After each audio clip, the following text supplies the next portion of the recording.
Hello, I'm Rowan from howtosingforyourlife.com. So today's video is just a quick little tip about singing Christmas songs or Christmas carols. So if there's a Christmas pop song that you want to sing and you want to be a really top-notch performer and that, or you are working with a choir and you want to go around doing Christmas carols, here's some tips to make the best of it. So first of all, the most important thing is breath control. And it's kind of a pet hate of mine.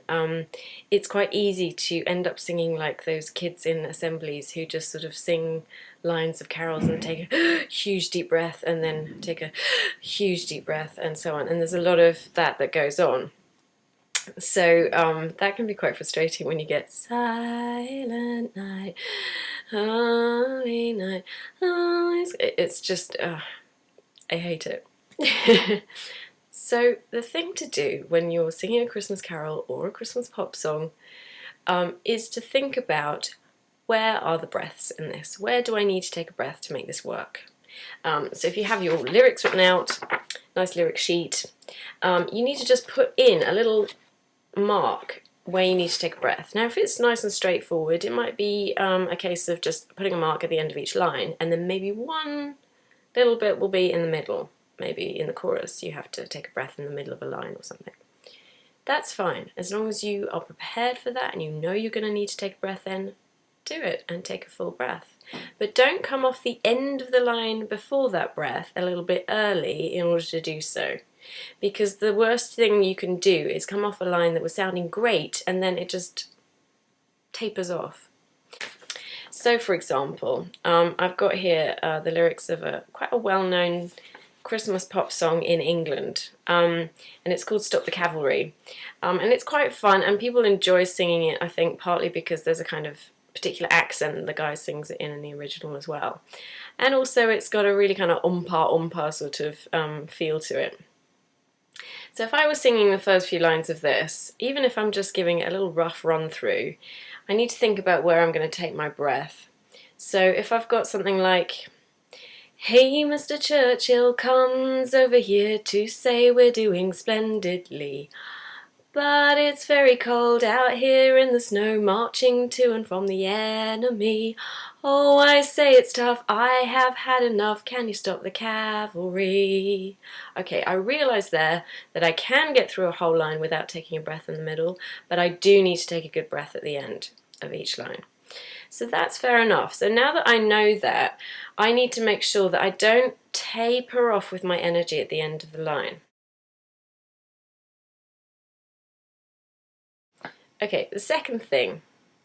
The issue with going out and singing carols is it's cold at this time of year.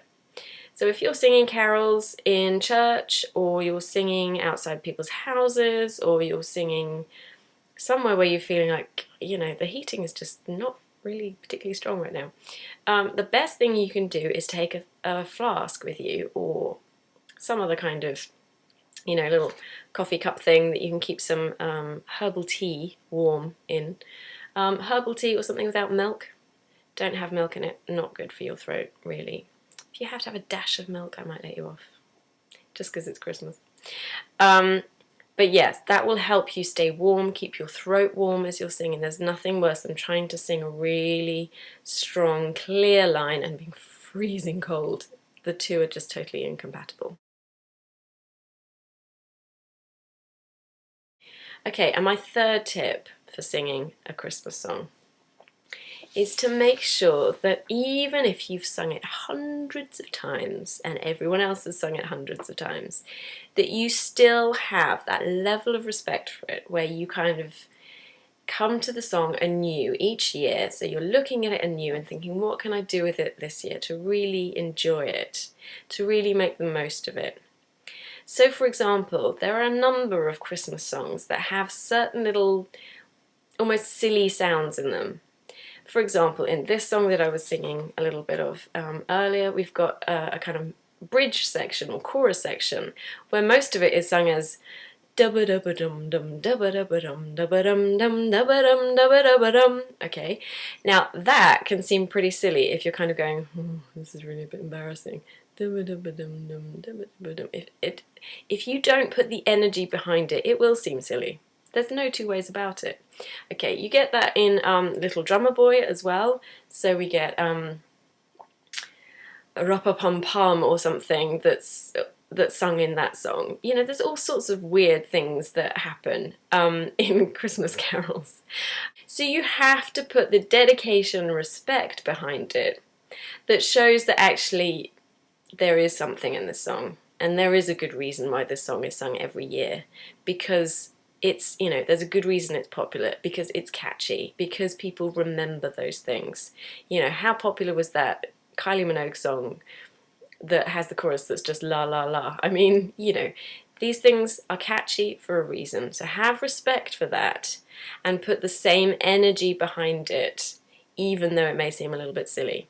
So you need to be aware of that. So if we've got our lovely song Stop the Cavalry and it's going into that bit, make sure you're clear what you're singing. So you're not singing dubba dubba lum lum bubba dibba dum bum, you know, don't be confused about it. Decide exactly what you're doing. Change it if you want to, but make sure you know what you're doing, and then really get behind it with whatever you've decided to do. So you can then all have fun singing dubba dubba dum dum dubba dubba dum bubba dum dum da da dum dubba dubba dum, whatever it is you've decided to do. Okay, because it's a great tune, right? So those are my 3 things. Now don't forget, with all of that stuff, making sure that you have noted down your breath and you know where you're taking your breath, and making sure you're not too cold by bringing some herbal tea with you in a flask or something, and also giving it the respect it deserves. You can have fun with it. That's the final thing to remember. Have fun with it. It's supposed to be fun. It's Christmas, right? So I hope that's helpful, and I hope that kind of inspires you to do something new and creative and really enjoyable with whatever Christmas songs you're singing this year. So thanks for watching, and if you want more videos like this, more information like this, then make sure that you sign up to the website address that's below in the description box, and there you will get my top 3 singing tips, along with a weekly newsletter just to give you some tips on other things to do with singing, or to do with having a music career, or even to do with acting and voice work for acting. So thanks for watching. Have a great day.